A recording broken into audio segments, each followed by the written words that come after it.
My son humiliated me on my 60th birthday in front of 40 guests, saying I needed to start paying rent or move out of the house. What Richard didn't know was that the 4,300 square foot mansion where he lived, in one of the most exclusive neighborhoods in Los Angeles, was mine.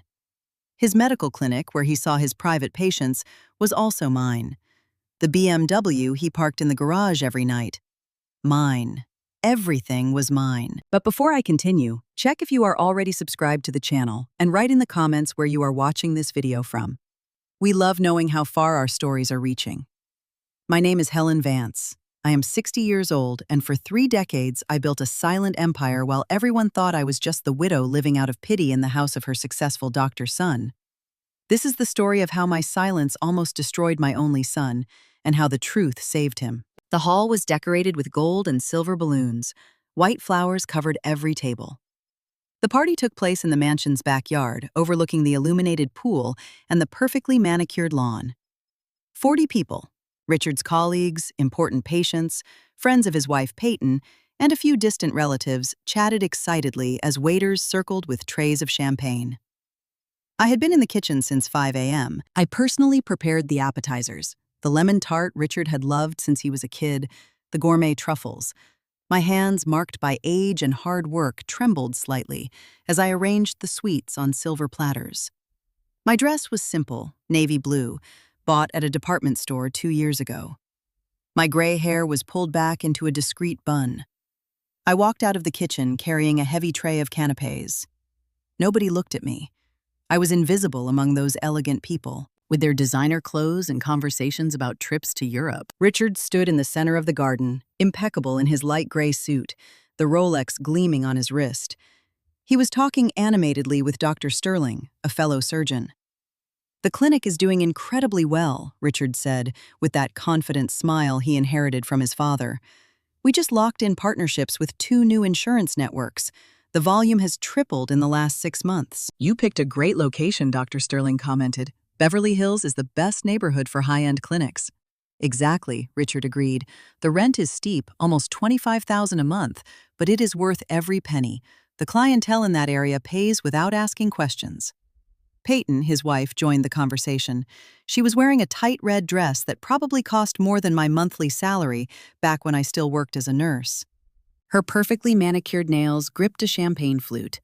"And we still have this house," she added, making a sweeping gesture with her hand.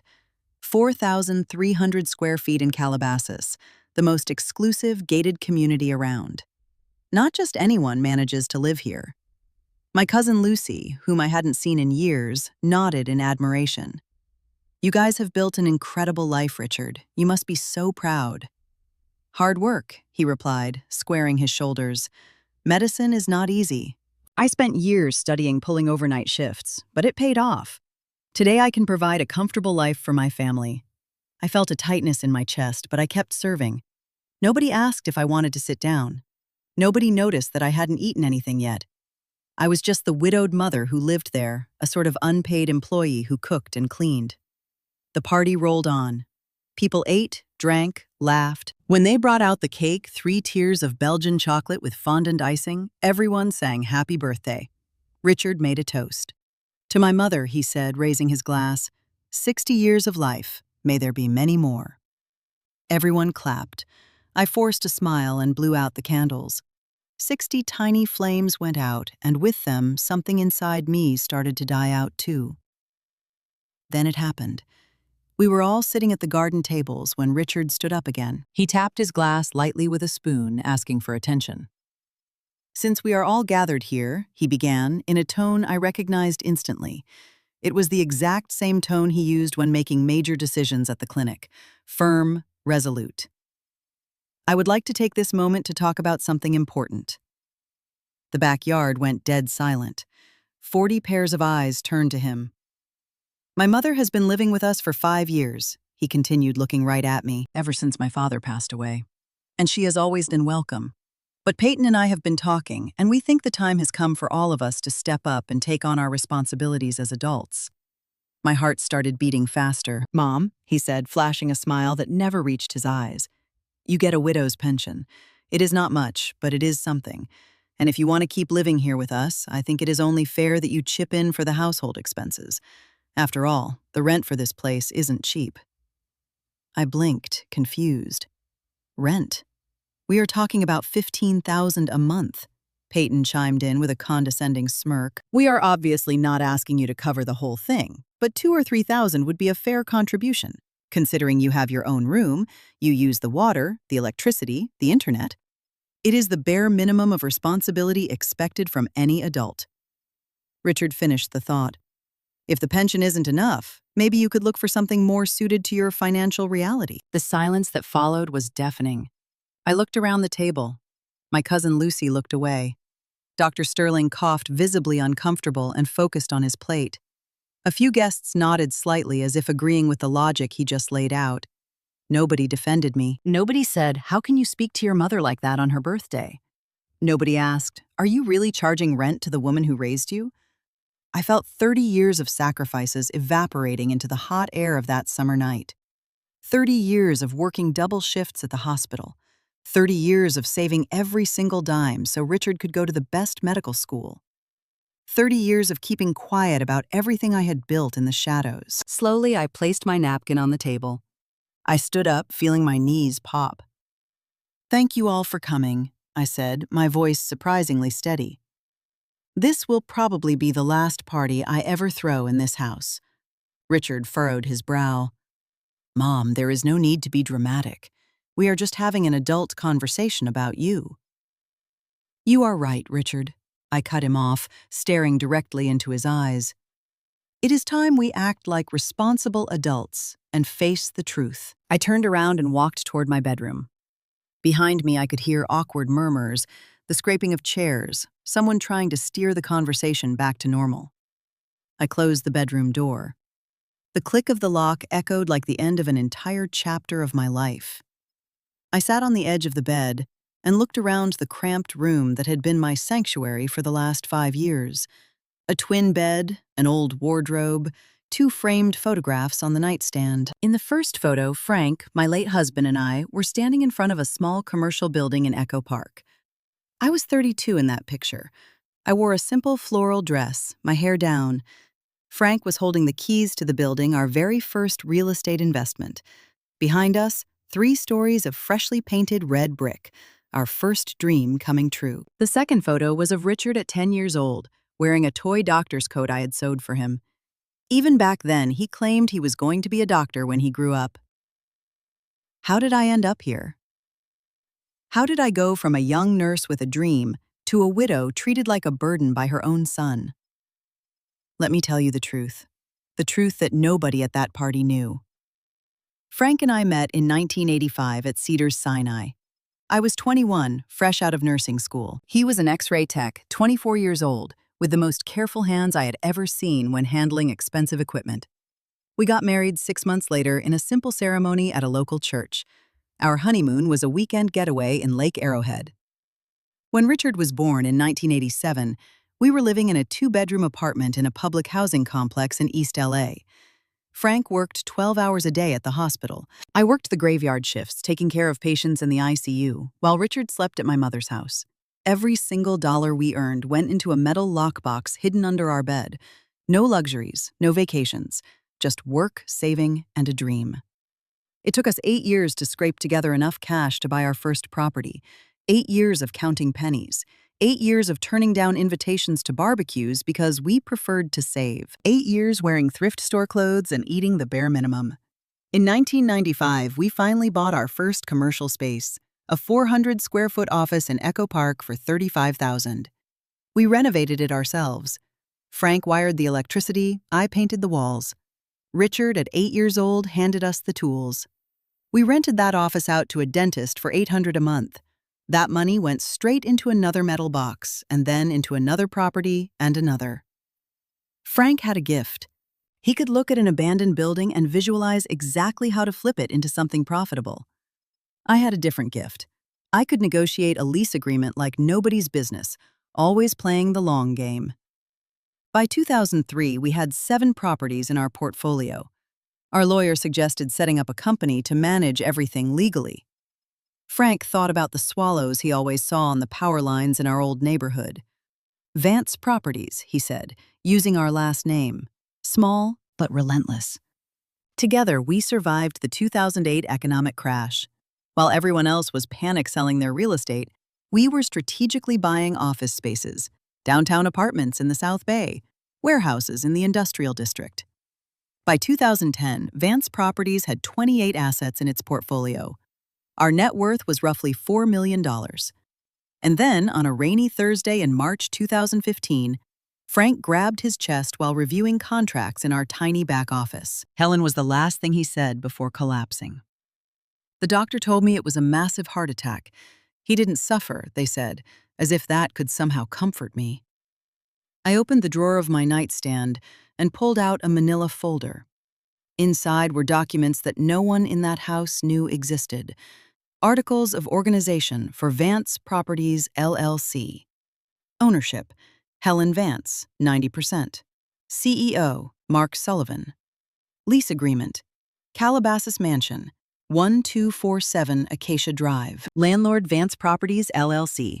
Tenant Dr. Richard Vance. Rent $15,000 a month. Lease agreement, Beverly Hills Medical Clinic, 2847 Wilshire Boulevard. Landlord Vance Properties, LLC. Tenant Dr. Richard Vance. Rent $25,000 a month. BMW X5 registered to Vance Properties. Authorized driver Richard Vance. Supplemental credit card. Primary account holder Helen Vance. Authorized user Peyton Vance. Limit $80,000.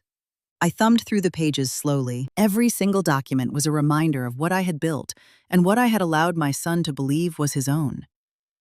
3 years ago, Richard had just finished his surgical residency. He landed a job at a private hospital with a solid salary, pulling in about $18,000 a month. Not bad for a fresh doctor, but nowhere near enough to fund the lifestyle he had always fantasized about. One day he came to visit me at the Vance Properties office. I worked quietly out of a back room while Mark handled the public meetings as CEO. Mom, Richard said, sitting across from me. I want to open my own clinic.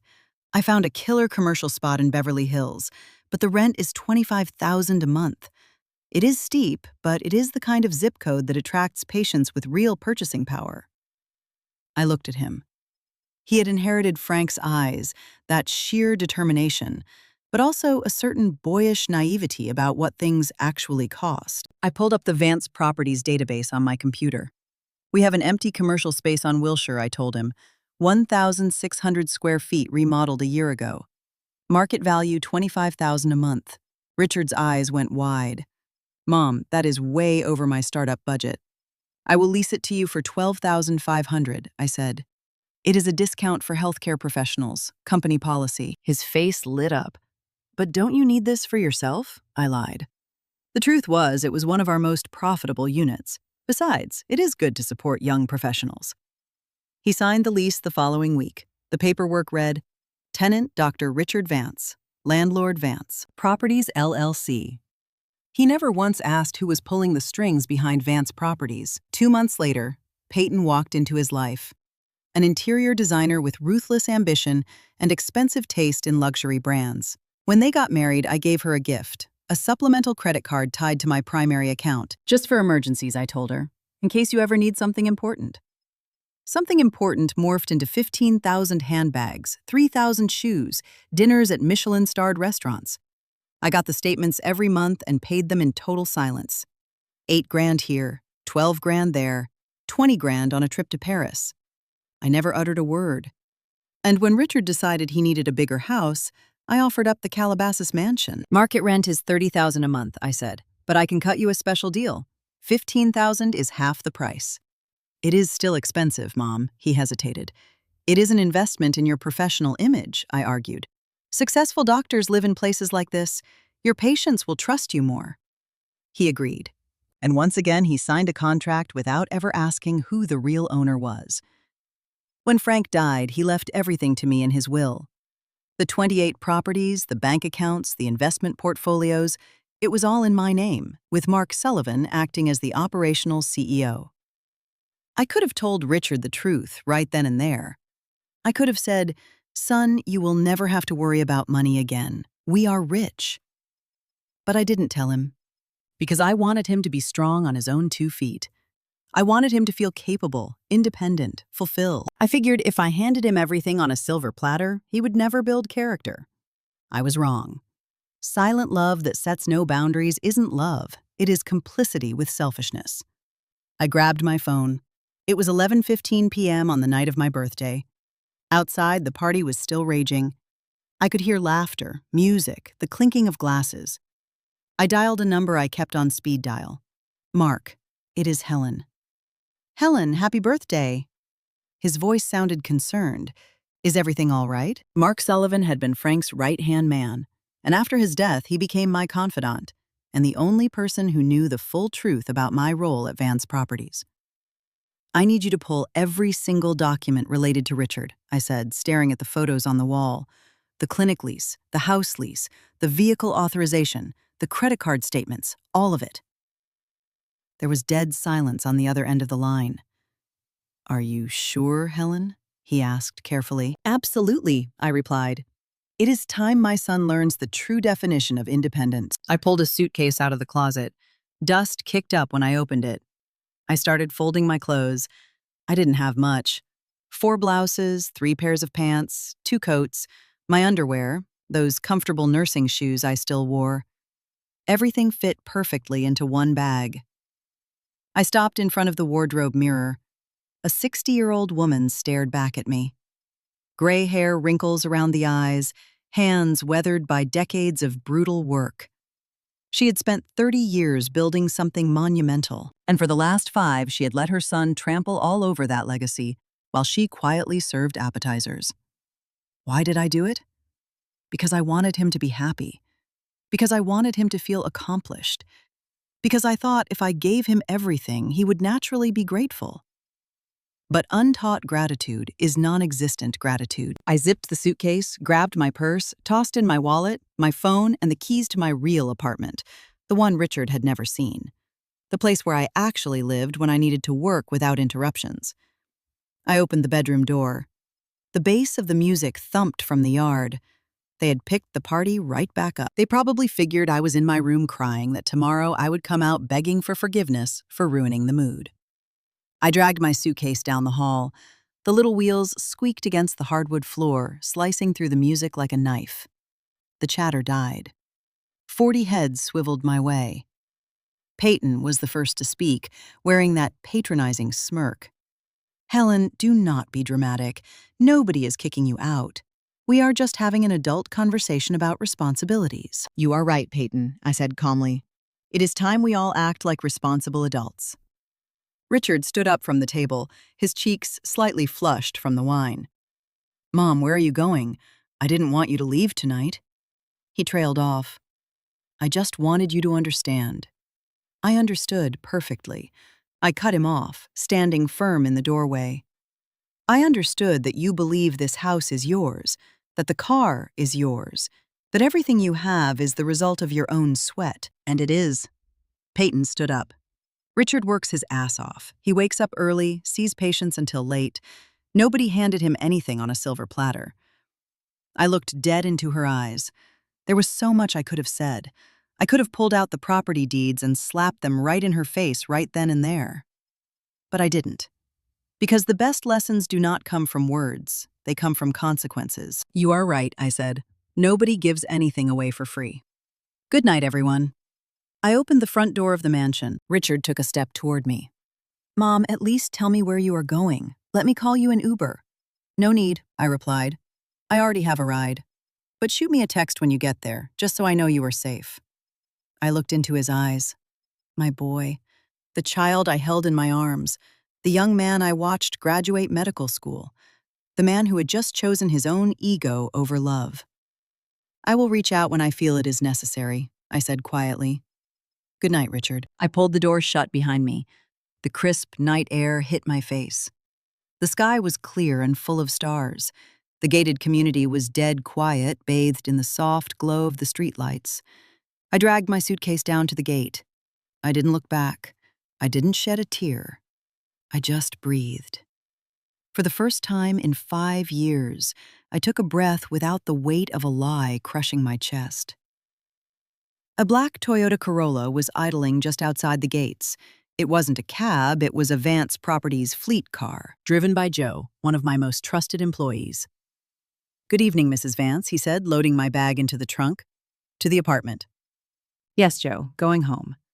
I settled into the back seat.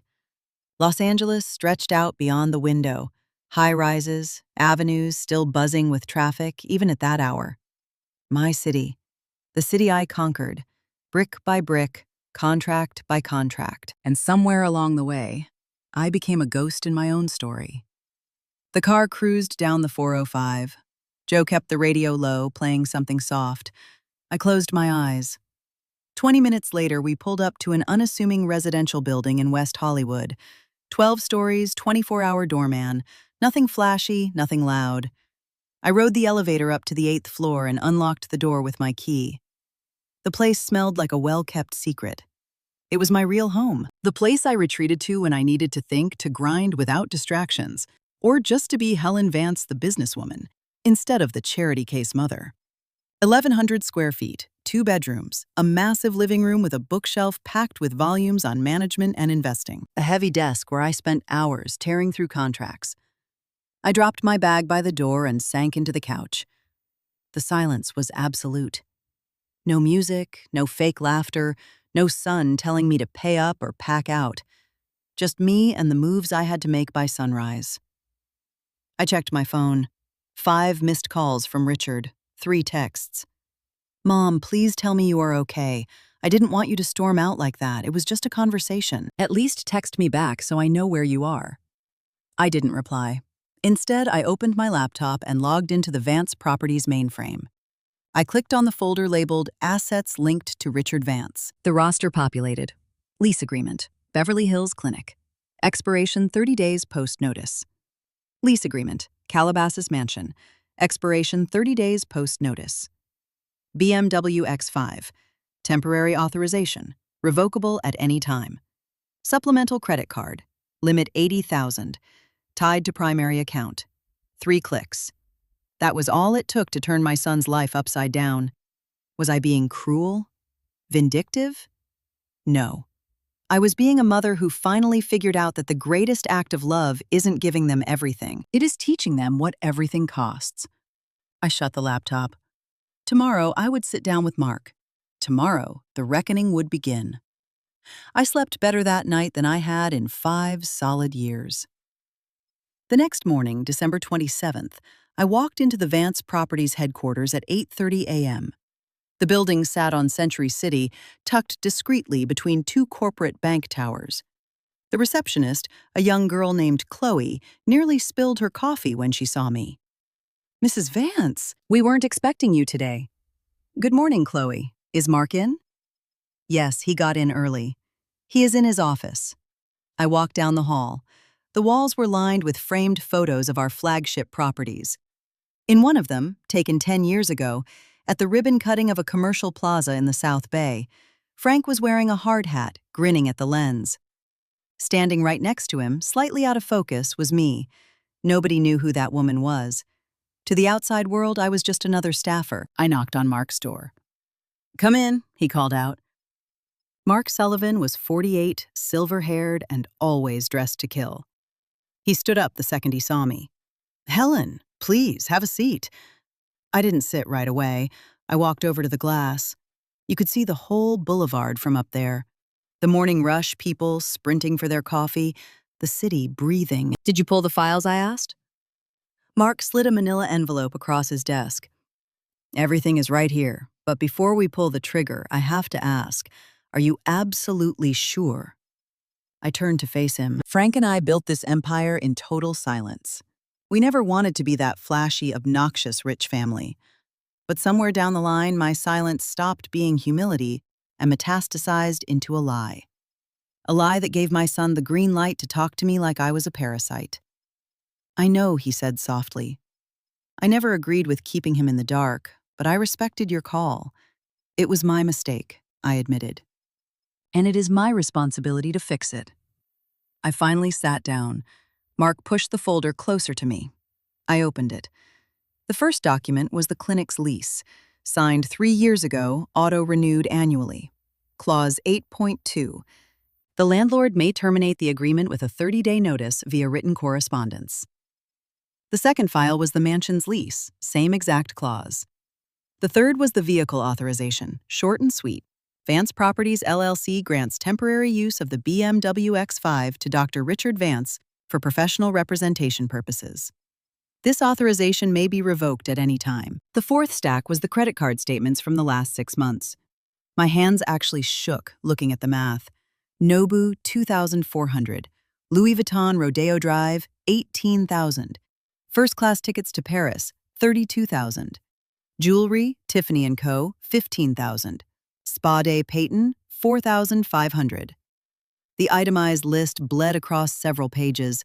6-month total, $287,000. Meanwhile, I was still wearing the same navy blue pea coat I bought 8 years ago.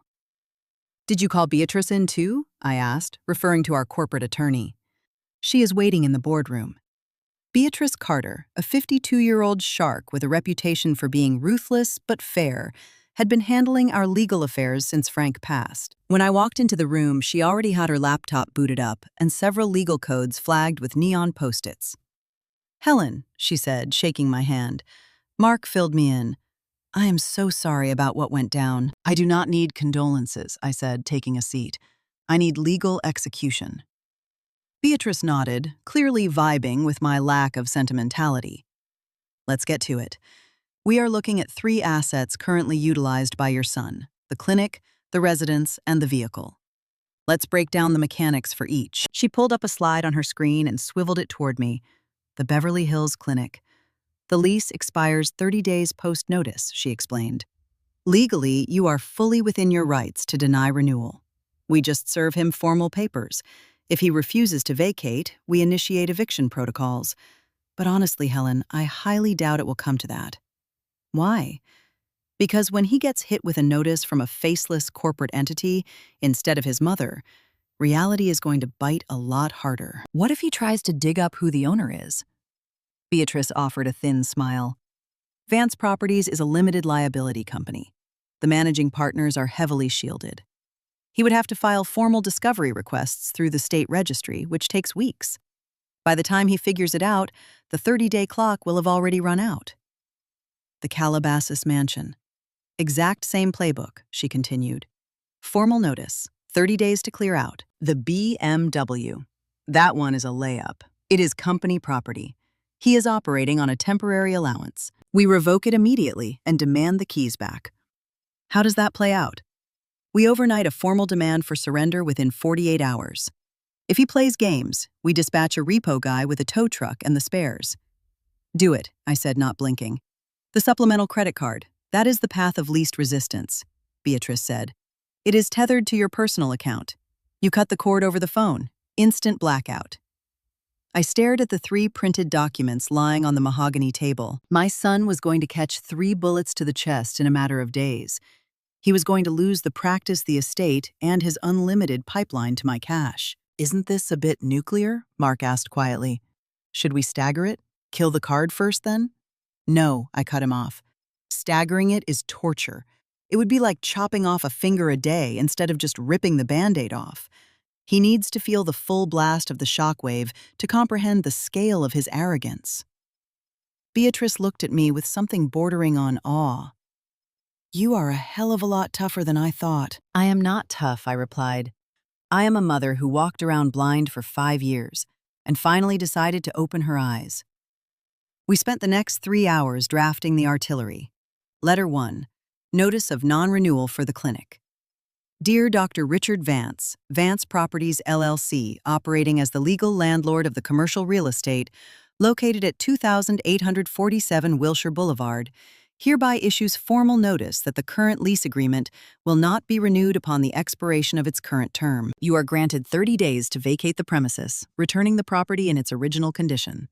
Sincerely, Mark Sullivan, CEO, Vance Properties LLC. Letter 2. Notice of non-renewal for the mansion. Same skeleton, different zip code. Letter 3. Demand for vehicle surrender.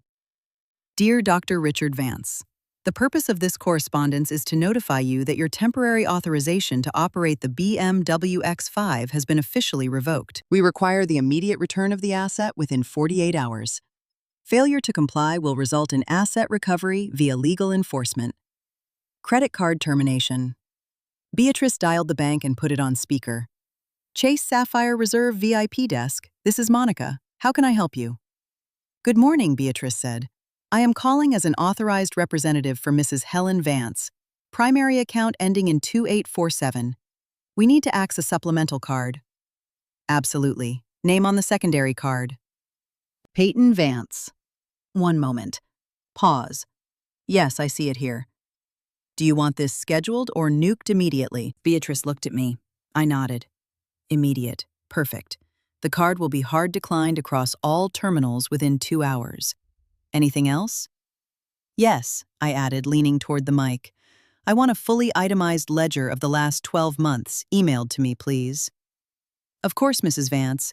It will be in your inbox by close of business. We hung up. Beatrice shut her laptop. We are locked. The hard copies go out today via certified mail backed up by email. The plastic is dead before noon. And the car? Tomorrow, I answered. Let him digest the letters first. Let him realize the walls are actually closing in. Mark leaned back in his leather chair. And you? Where are you going to be when the bomb goes off? In my apartment, I answered. I am not hiding. If Richard wants to find me, he knows where the corporate office is. What if he runs to the press? Beatrice asked. Millionaire mother evicts surgeon son. That is tabloid gold. Let him, I fired back.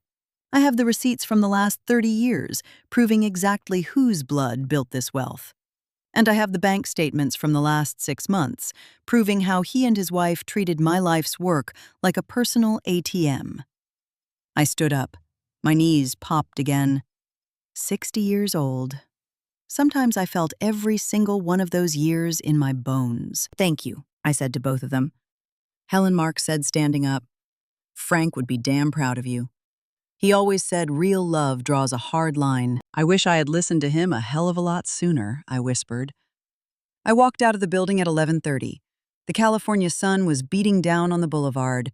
Tourists were snapping pictures. A couple was arguing over where to get coffee. Life was marching on.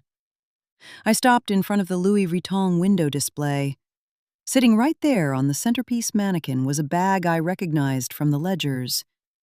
18 grand. Peyton had swiped it back in September and flaunted it on Instagram with the caption, "When hubby spoils you." My phone buzzed in my pocket.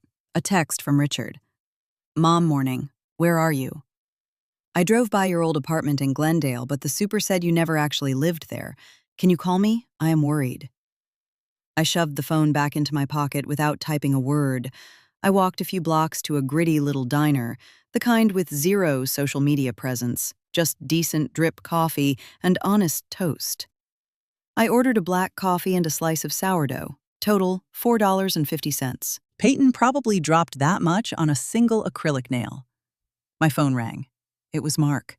The emails just hit his inbox, he said. He should be opening them any second. Perfect. Helen, are you really okay? Yes, I replied, staring out the diner window. For the first time in 5 years, I am genuinely okay. I hung up and took a sip of the coffee. Hot, bitter, honest. Just like the reality check that was about to hit my son. Day 1, December 28th, 9:15 a.m. Richard cracked open his laptop at the massive dining table in the mansion. Peyton was still asleep. They had been up until 2 a.m., arguing about Helen's dramatic exit. She is overreacting, Peyton had scoffed. Your mother has always been a drama queen. She will be back tomorrow begging for forgiveness. But that morning, there were no missed calls, no texts, just a suffocating silence that made Richard's stomach churn. He pulled up his inbox. Buried between corporate spam and newsletters he never read, a subject line froze the blood in his veins. Formal notice, non-renewal of commercial lease agreement. Sender, Vance Properties Asset Management. His heart redlined. He clicked the email with trembling fingers, read the first line, then the second. Then he had to read it 3 more times because his brain flat out refused to process the data. The lease will not be renewed. Vacate the premises. 30 days. What the hell? He whispered. He scrambled for the phone number at the bottom of the signature block and dialed. It rang 4 times before a sterile, professional female voice picked up. Vance Properties, good morning. Yes, hi. This is Dr. Richard Vance. I just got an email about my lease being terminated. This has to be a glitch. I never miss a payment. One moment, Dr. Vance. The clacking of a keyboard. Every second felt like a death sentence. Dr. Vance, there is no glitch. Ownership has opted not to renew your lease. It is fully within their legal rights, per Clause 8.2. But why did I violate a code? I do not have access to that information, sir. We merely execute the directives handed down by ownership. I need to speak with them. This makes 0 sense. Who is the owner? That information is strictly confidential. If you wish to file a grievance, you may submit a formal inquiry to our corporate office. Can I just reapply when the unit hits the open market? Certainly, you are welcome to submit an application like any other prospective tenant. The current market rate is approximately $42,000 a month. Richard almost dropped the phone. $42,000, but I pay. You currently pay $12,500, Dr. Vance. That was a legacy promotional rate that is no longer active. The line went dead. Richard sat paralyzed, staring at the black screen of his phone. $42,000. His take-home pay was roughly $18,000 after taxes. It was a mathematical impossibility. What is going on? Peyton appeared in the doorway, wrapped in a ridiculously expensive silk robe. Why are you yelling? We are getting evicted, Richard said, his voice hollow. We have 30 days to clear out of the clinic. Peyton blinked like he was speaking Mandarin. No, that is impossible. That clinic is yours. It is leased, Richard muttered. It always was. But you pay on time. You have tenant rights. They cannot just... They can. And they did. Peyton walked over and read the email over his shoulder. Her expression morphed from confusion to sheer disbelief, and finally to white-hot rage. This is payback for last night, isn't it? Your mother orchestrated this. Somehow she got into the landlord's ear. I don't know. Richard dragged his hands down his face. But I am going to find out. He grabbed his jacket and the keys to the BMW. Where are you going? To the Vance Properties headquarters. I am getting someone, face to face. This cannot be happening. 12:30 p.m., Vance Properties headquarters. Richard parked the BMW in a nearby garage. $20 an hour, a shakedown that normally wouldn't even register on his radar. He power-walked toward the glass tower in Century City. He had never actually set foot in the place. The facade was imposing, sleek modernist glass with a subtle brushed steel plaque. Vance Properties, LLC, 10th floor. He rode the elevator up. When the doors parted, a young woman at the reception desk offered a sterile, corporate smile. Good afternoon. How can I help you? I need to speak to the director, the manager, whoever calls the shots around here, Richard said, fighting to keep his voice level. I am a commercial tenant, and I just got slapped with an eviction notice that makes 0 sense. My name is Dr. Richard Vance. The receptionist typed something into her terminal. Her demeanor shifted, just a micro-expression, a slight stiffening of the shoulders, but Richard caught it. Just one moment, please. She stood up and vanished down a long hallway. Richard took a second to survey the room. The walls were lined with massive, high-res prints of commercial real estate. He recognized a few of the buildings, and then his blood turned to ice. Mounted dead center on the main wall was a blown-up photograph of his father. He was wearing a hard hat, grinning in front of a half-finished high-rise. The brass plate underneath read, Frank Vance, co-founder, 1961 to 2015. In memoriam. His dad was an X-ray technician. He had never once breathed a word about owning anything tied to Vance Properties. A man in his late 40s, tailored to perfection, approached with his hand extended. I am Mark Sullivan, CEO of Vance Properties. I understand you have some friction regarding your lease. Richard shook his hand on autopilot, but his brain was still short-circuiting over the photo of his father. Yeah, sorry, the picture. My dad worked here. Mark tracked his gaze, and a flash of genuine sorrow crossed his face. Frank was a hell of a lot more than an employee, he said softly. But that is history. Why don't we step into my office? Mark's corner suite had a panoramic view of the Los Angeles skyline. Richard dropped into a heavy leather chair while Mark cracked open a thick dossier. Dr. Vance, Mark started. I understand the whiplash, but the call to let your lease expire is strictly by the book. Who owns this company? Richard cut him off. I demand to speak to them. This is a massive misunderstanding. My mother, she made a scene last night at my birthday. If that drama somehow bled over to the landlord. Your mother has absolutely nothing to do with this, Mark lied smoothly, though Richard caught a strange cadence in his delivery. This is purely a pivot in asset management strategy. Then at least let me counteroffer. I can pay a higher premium. The market rate is $42,000 a month. Mark stated, his voice devoid of pity. Can you cover that overhead? Richard opened his mouth, then snapped it shut. The math was a brick wall. There is plenty of commercial real estate in Los Angeles, Mark continued, offering a sliver of corporate mercy. I highly suggest you start touring spots today. Richard stood up, the room spinning slightly. This is completely insane. As he walked out, he glanced back at the photograph of his father, and his eyes locked onto a detail he had missed. Lurking in the background, out of focus, was a woman in a cheap, faded blouse, her hair pulled back. She was clutching a clipboard, locking horns with a guy in a suit. Something about the way she stood was terrifyingly familiar. 2:15 p.m., The Grove. Peyton had decided that retail therapy was the only cure, while Richard sorted out the clinic nightmare. Standing at the register, she whipped out the heavy metal card she always used, the one with no ceiling, the one that made the sales associates treat her like royalty. She tapped it. Declined. Please run it again, Peyton said, her smile brittle. The cashier tried the chip, then the swipe. Declined. Declined. I am so sorry, ma'am. The issuer is rejecting the charge. Do you have another form of payment? The people in line behind her started shifting and whispering. Peyton's face burned hot. It must be a network glitch. I will swing back later. She stormed out of the boutique, her heart hammering against her ribs, and immediately dialed the bank. Chase VIP, this is Juliana. How can I help you? My card was just flagged, Peyton said, trying to sound bored instead of panicked.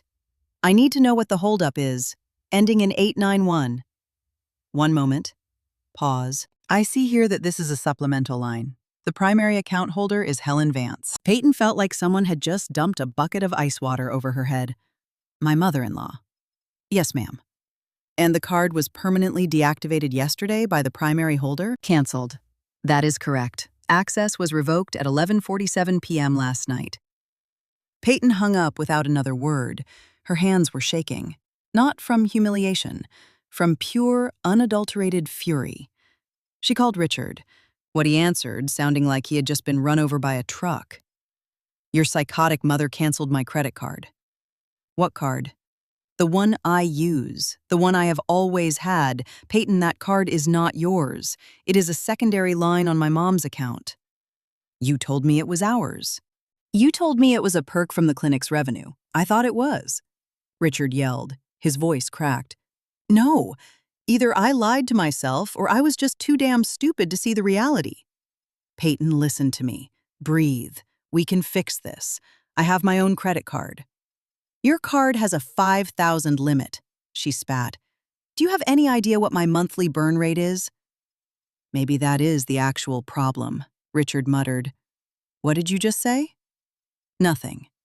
I'm coming home. We need to talk. Peyton hung up and stood dead in the middle of the outdoor mall, surrounded by glittering storefronts, people hauling designer bags, things she was suddenly locked out of. For the first time in 3 years, Peyton felt poor, and she despised it. Day 2, December 29th, 8 a.m. Richard woke up with a migraine splitting his skull. He had spent the entire night in a screaming match with Peyton. At 8:15, the doorbell rang. Richard opened it, expecting the Postmates delivery, but found 2 guys in high-vis vests holding a clipboard. Morning, Dr. Vance. We are with Asset Recovery for Vance Properties. We are here to repossess the BMW X5 plates FGH 3421. Richard blinked through the brain fog. Repossess? That car is mine. The older guy tapped a piece of paper. According to the pink slip, this vehicle belongs to Vance Properties, LLC. You were operating under a temporary allowance that was officially revoked last night. This is a joke, Richard barked. I was handed the keys to this car 2 years ago. Sir, look at the paperwork. The title was never transferred. Right here is your signature acknowledging the temporary use clause. He held up the sheet. And there it was, Richard's own sloppy signature from 2 years ago on a document that clearly stated temporary corporate allowance. How had he been so blind? And what if I tell you to screw off? Then we hook it to the tow truck parked around the corner and drive off with the spares. Look, man, we can do this the easy way or we can make a scene. Peyton appeared behind him. What the hell is happening now? They are taking the car. Richard said, his voice entirely defeated. What? That is our car. Ma'am, please, the repo guy sighed. We are just punch clock guys doing our job. Richard turned around, walked inside, and grabbed the BMW keys from the bowl. He walked back out and dropped them in the guy's hand without a word. Appreciate the cooperation. Sign here. Richard signed. The guys did a quick walk around, snapped some photos, and 10 minutes later, the charcoal X5 vanished down the street. Richard and Peyton stood in the driveway, staring at the empty concrete. Your mother, Peyton hissed, is systematically destroying us. I do not understand. Richard shook his head. None of this makes sense. How does my mother wield this much power? He stopped. A completely insane theory started putting itself together in his head. The photo of his dad in the lobby, the word co-founder, the way Mark Sullivan looked at him, the fact that the clinic, the house, the car, the credit card, every single piece of his life was tethered directly to Vance Properties. No, he whispered. There is no way. Richard yanked out his phone and typed Vance Properties ownership into Google. The top hits were corporate boilerplate. Real estate management firm established 1995. CEO Mark Sullivan. Portfolio 28 commercial and residential assets across Los Angeles. Estimated valuation $15 million. He clicked over to Google Images, photos of high-rises, ribbon cuttings, press releases. And then he spotted it. A photo from 2010, taken at the grand opening of an apartment complex in the South Bay. Front and center was Mark Sullivan cutting the red ribbon, but in the background, standing dead still and commanding the space, was his mother, Helen Vance. Wearing a sharp blazer, talking down 2 guys in suits who were listening to her like she was the boss. The caption read, Mark Sullivan, CEO of Vance Properties, at the unveiling of the Echo Park Residences, a project developed by the Vance family. The Vance family. With trembling thumbs, Richard searched LinkedIn. Helen Vance, Los Angeles. She had no public profile. But when he searched the employee directory for Vance Properties, a ghost profile popped up. Helen Vance, majority shareholder. No. Richard dragged both hands through his hair. Peyton stepped closer. Is your mother the owner of Vance Properties? I don't know. Maybe. Oh my God, Peyton, I think she is. Then that apartment is hers. The car was hers. The black card was hers. Everything. Everything is hers. Peyton went completely pale. We are squatting in her house. We are burning her cash. She glared at him, her eyes turning venomous. And you paraded around telling the entire world you built this life from scratch. Jesus Christ, Richard. You told her to pay rent to live in her own damn house. Richard felt bile rise in his throat. I didn't know. I swear to God, I didn't know. How could you not know? Did it never cross your mind that a medical suite in Beverly Hills only cost $12,500? That a mansion in Calabasas was only $15,000? I thought they were professional discounts. Discounts. She let out a vicious laugh. Your mother lived like a pauper. Those Goodwill clothes, that tiny guest room, it was all a front. Richard whispered. She probably has a massive estate she never even told us about.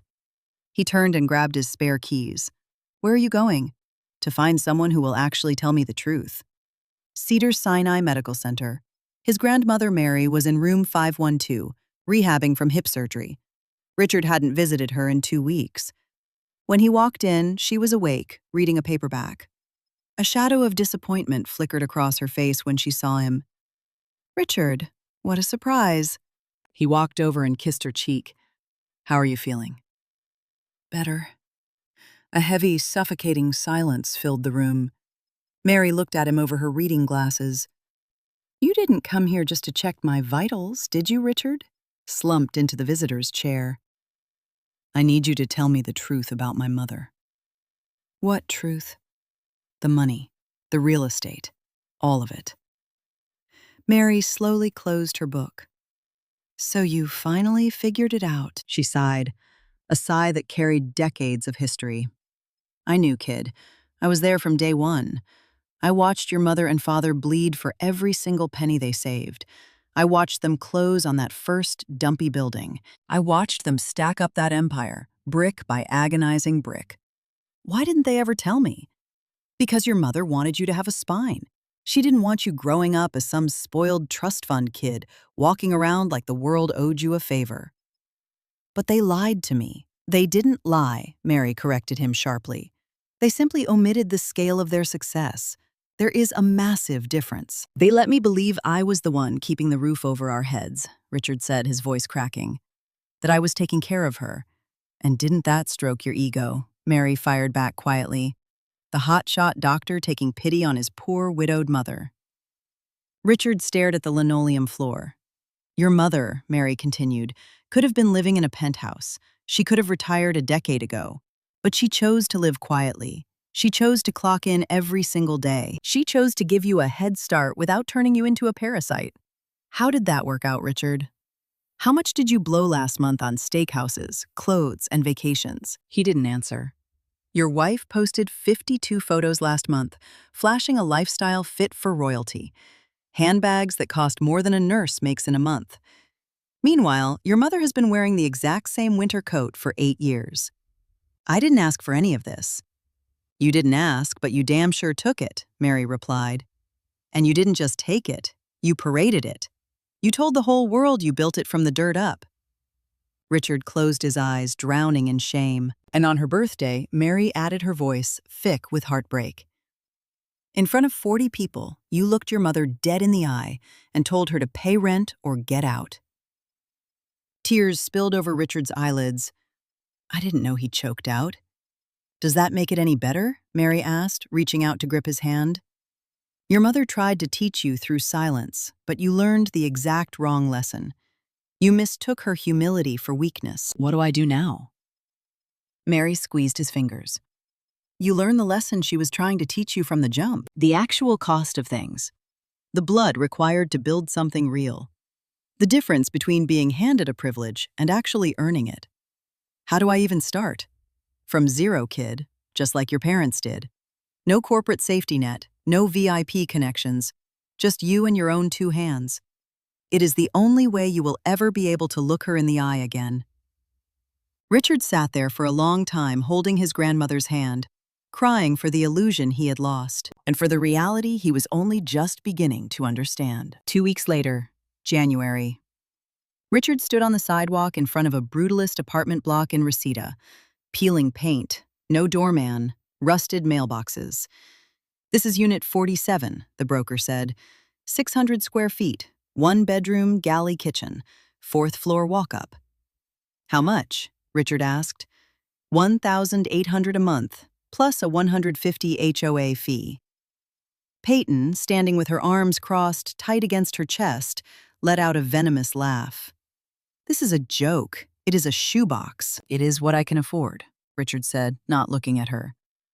"I am not living in this dump," she snarled. "What am I supposed to post on Instagram?" "Then don't live here," Richard replied, his voice dead flat. The broker cleared his throat.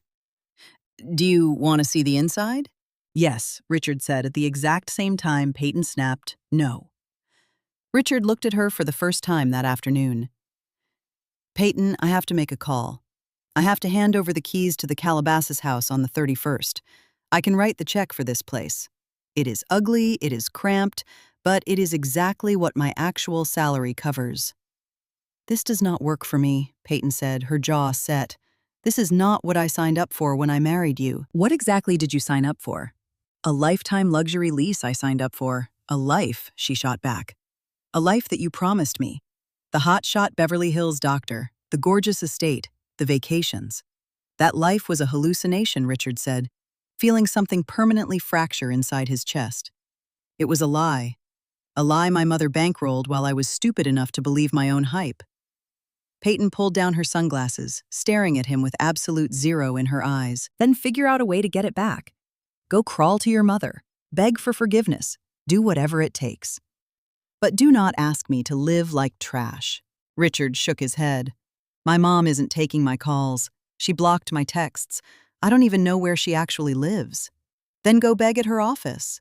"I am not begging for money." "Why the hell not?" Peyton threw her hands up. "Pride? Suddenly you have pride?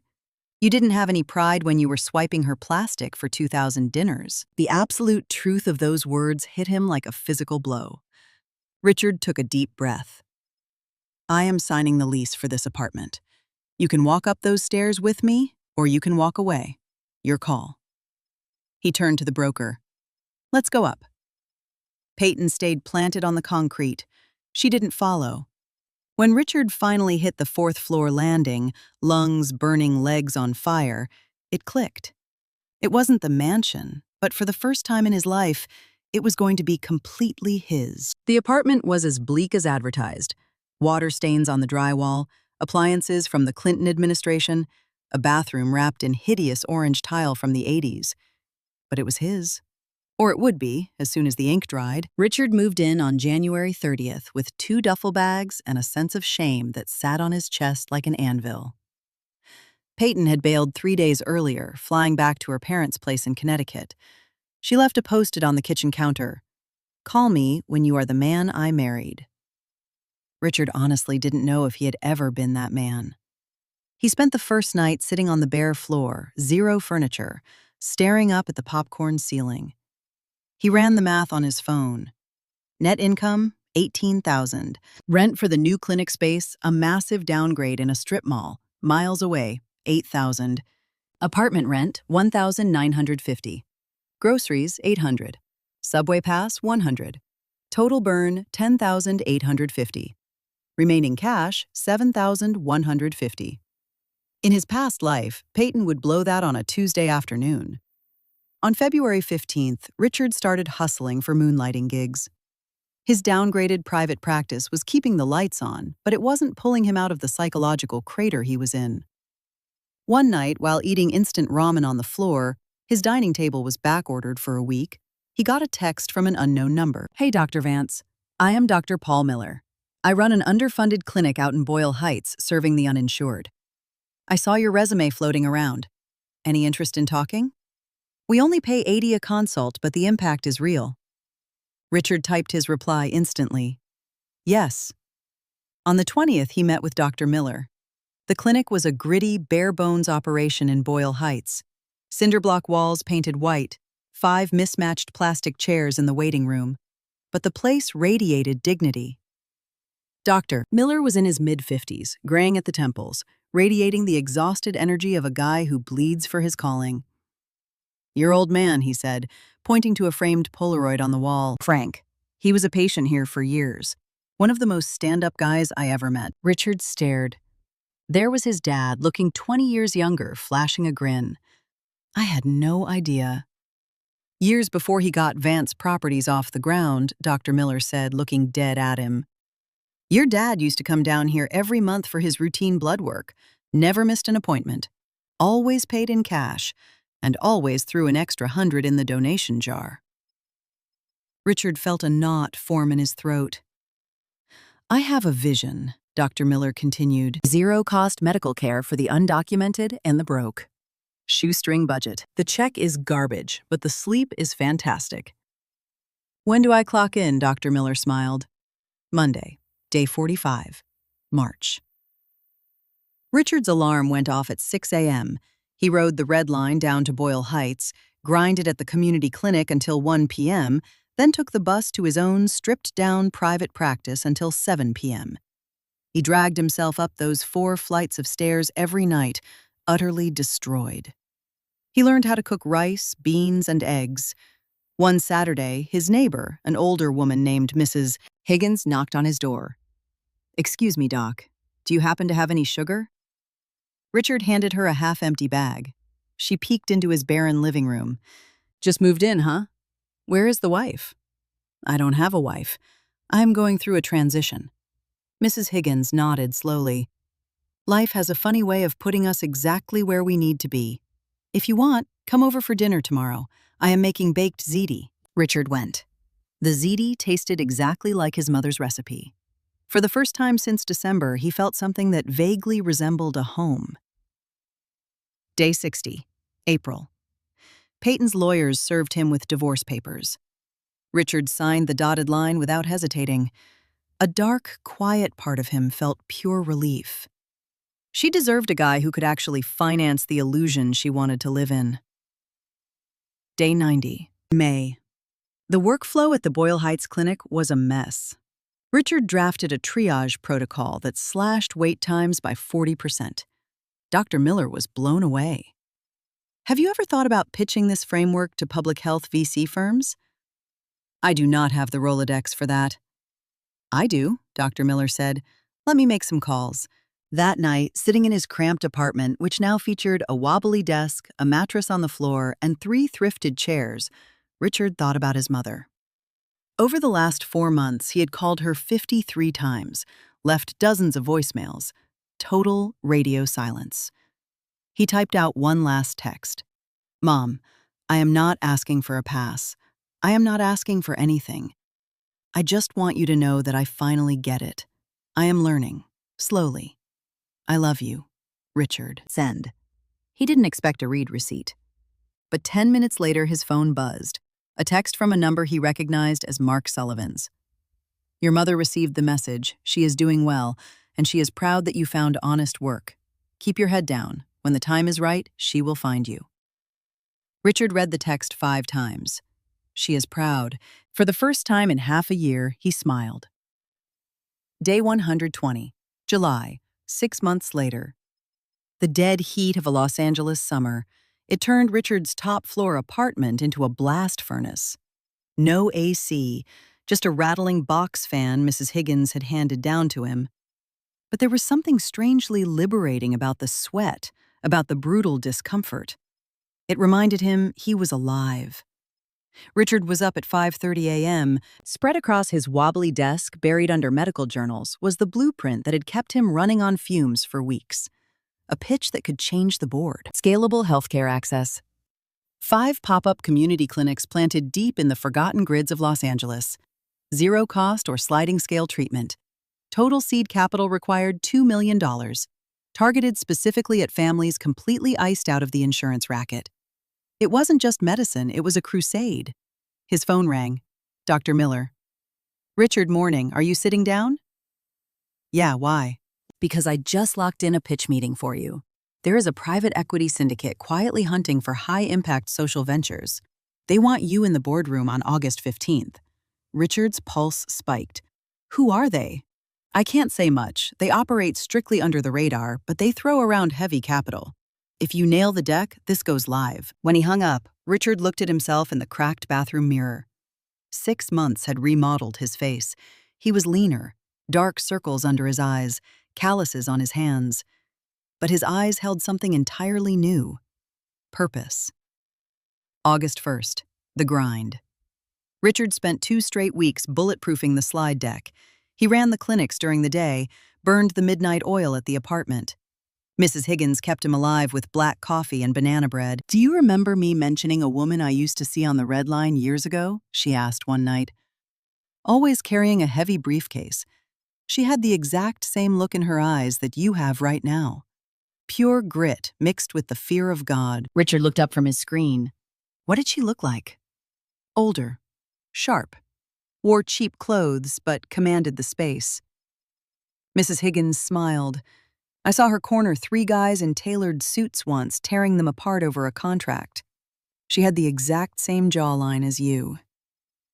Richard felt his throat tighten. She was my mother. I don't know about that, honey, but whoever she was, she built something real, just like you were trying to do. August 15th. The address Dr. Miller texted him was in Century City, a blue-chip corporate high-rise. Richard felt a cold sweat break out as he walked up to the plaza.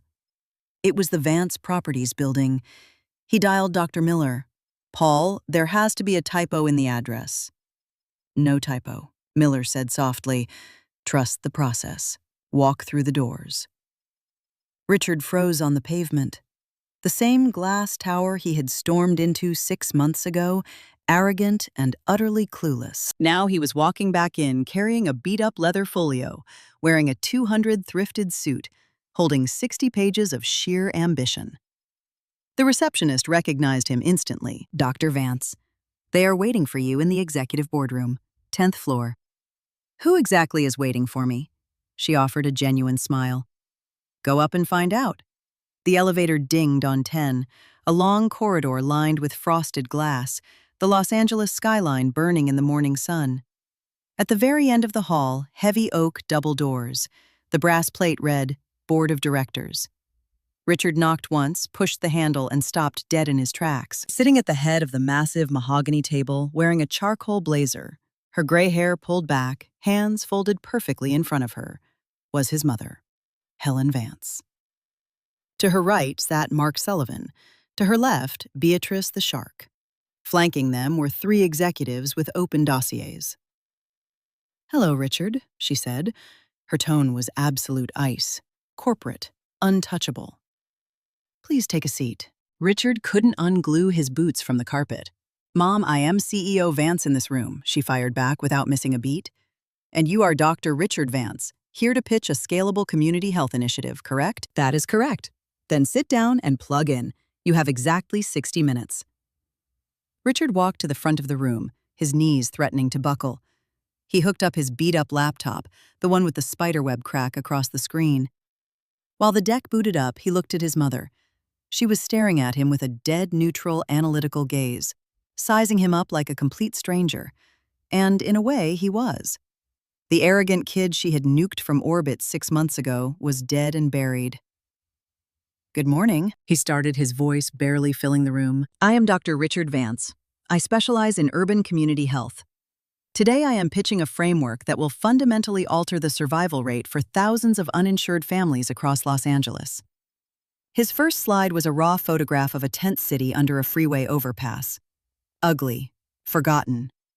"This is the demographic the city wrote off," he said, his voice finding its bass.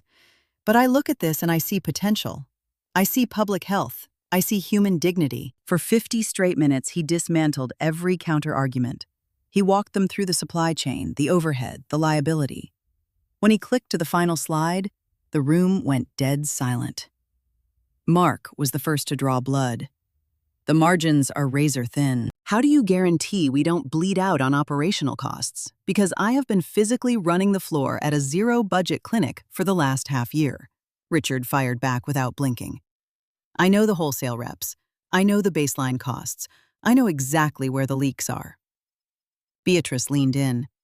"And if the city council blocks the zoning permits, I have already back-channeled with 2 councilmen. The initiative aligns perfectly with their upcoming re-election platform." One of the unknown suits chimed in. "Why should this firm dump $2 million into a venture with essentially zero ROI?" Richard locked eyes with the guy. Because occasionally capital shouldn't just chase a multiplier. Sometimes you deploy capital because it is the right damn thing to do. Finally, Helen spoke, for the first time in 50 minutes. "Richard, a personal question." The temperature in the room dropped 10 degrees. "Why this initiative? Why now?" Richard looked right at her. 6 months of agony, of humiliation, of brutal evolution, all compressed into a few seconds of silence. "Because 6 months ago I lost the entire board. The house, the cars, the marriage, the ego, and I finally woke up. When you are living in a 1900 shoebox in Reseda, dragging yourself up 4 flights of stairs, boiling water for ramen, it teaches you a hell of a lot more about real medicine than 6 years of Ivy League theory." How Helen asked softly. Because I realized that a medical degree isn't a status symbol. It is a tool for service. And the people bleeding out in the streets have absolutely zero access to that tool. This project exists because I am finally living in the same reality they are. And because of my father. He taught me that the hands doing the actual work matter infinitely more than the hands signing the checks. Helen closed her leather notebook. Thank you, Dr. Vance.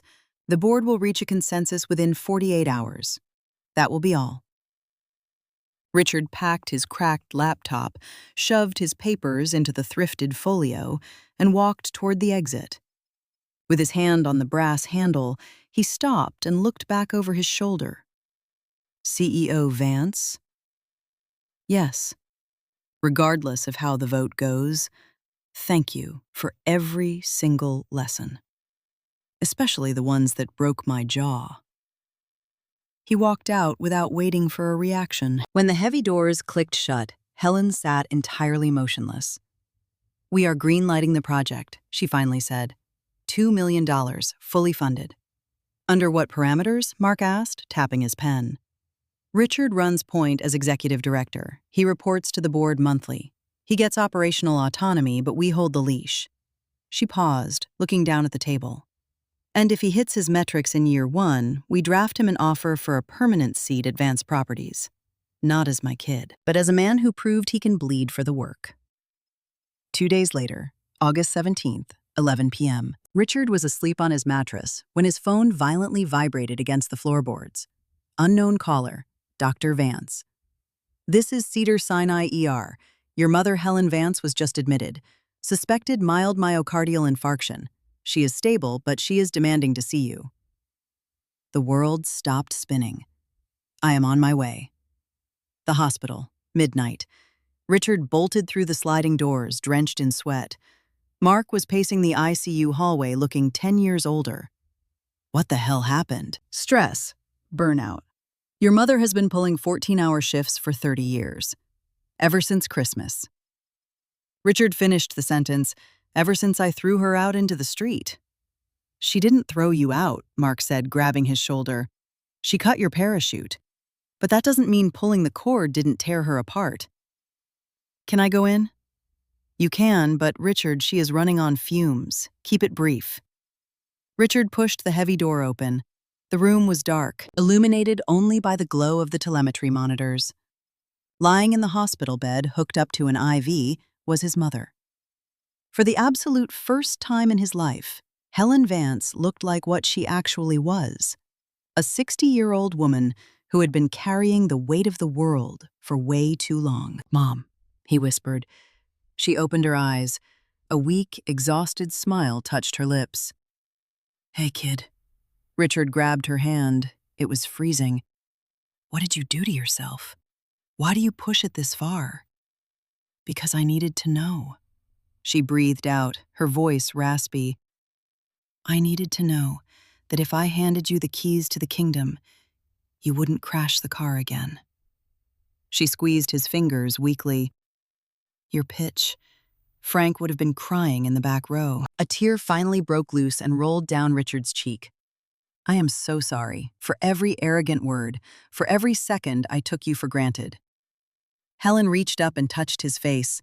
You are already forgiven. I forgave you the second I walked out that door. The hard part was waiting for you to forgive yourself. I do not deserve this seed money. It is not about deserving it, she murmured. It is about earning the scars. You earned them. I saw it in the boardroom. You finally understand what $1 actually costs. You understand the gravity of the work. The attending physician stepped into the room. Mrs. Vance, your vitals are spiking. We need to let you sleep. Before he backed away, Helen caught his sleeve. The capital is wired. You break ground on Monday. Mark has the logistics. Are you going to pull through this? I am. But you need to promise me something right now. Anything. Do not grind yourself into dust like I did.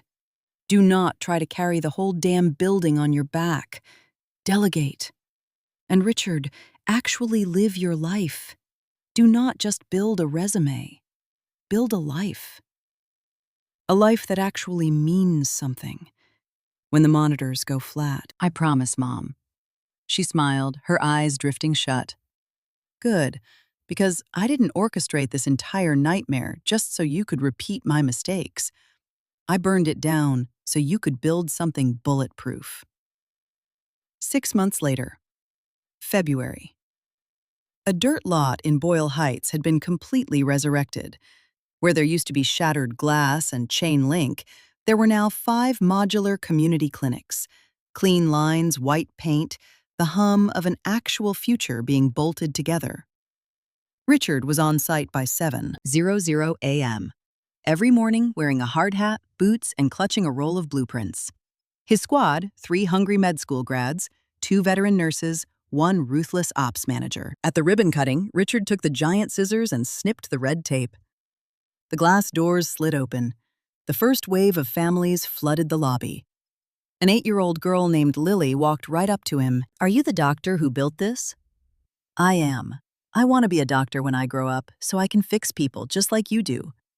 Richard took a knee so he was eye level with her. "You are exactly the kind of doctor this city is begging for." He pulled a business card out of his jacket and handed it to her. "When you are ready for med school, you call my office." That night, he texted his mother a photo of Lily standing proudly under the clinic's neon sign, a massive, gap-toothed grin. Helen texted back 3 minutes later, "That right there is a legacy. Hell of a job, kid." December 24th, 1 year later. Helen was standing in the kitchen of her West Hollywood apartment. Not a cold mega mansion, just a warm, sun-drenched space that smelled like roasting turkey and pine needles. Framed photos of Frank lined the mantel. Richard walked through the door at 5 p.m., holding 2 massive grocery bags. "I am here to work the line." "You actually know how to use a stove?" Helen asked, raising an eyebrow. "Mrs. Higgins ran me through a boot camp. Do not trust me with the glaze, but I can peel potatoes like a machine." They fell into a rhythm. Richard peeling vegetables at the island, Helen reducing a sauce on the burner. A jazz Christmas record crackled on the vintage turntable. "What is the final head count?" 10. Mark and his wife, Beatrice, Dr. Miller, Mrs. Higgins, Grandma Mary, and Lily's family. I threw them an invite. Richard felt his throat tighten. "Mom, this is supposed to be family dinner." "Blood doesn't dictate family," she said, not looking up from the stove. "Sometimes family is just the people who help you survive the wreckage." Dinner was served at 8:30 p.m. The table was infinitely smaller than the year before. No imported crystal, no catered truffles. Just honest food passed around by hand over loud laughter and actual unscripted conversation. When Lily proudly held up a crayon drawing of a skyscraper with the word "Hope" scribbled across the roof, the whole table erupted in applause. At 10 p.m., Richard stood up, tapping his water glass. His heart was hammering against his ribs. "I need to say something." The room went dead silent. Exactly 1 year ago, at a dinner table a lot bigger than this one, I said the most arrogant, venomous things a son could possibly say to the woman who gave him everything. I looked my mother in the eye and demanded she pay rent to live in her own home. He looked down at Helen. Her eyes were shining under the pendant lights. She did exactly what a sniper would do. She didn't scream. She didn't defend herself. She cut the wire, let me hit the concrete, and in the process of shattering every bone in my ego, she taught me how to actually walk. He turned his body completely toward her. "Mom, I spent the last 365 days learning what you tried to teach me from the jump. That the value of $1 is measured in the blood it takes to earn it. That a bank account without a spine is just a tragedy waiting to happen. And that sometimes real love has to be brutal in order to be true." He reached into his jacket pocket and pulled out a thick white envelope. "This is yours." Helen took it.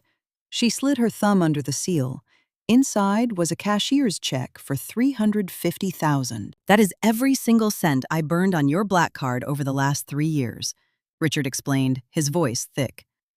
"It took me 12 months of bleeding to scrape it together, but the ledger is clean." Helen stared at the heavy paper.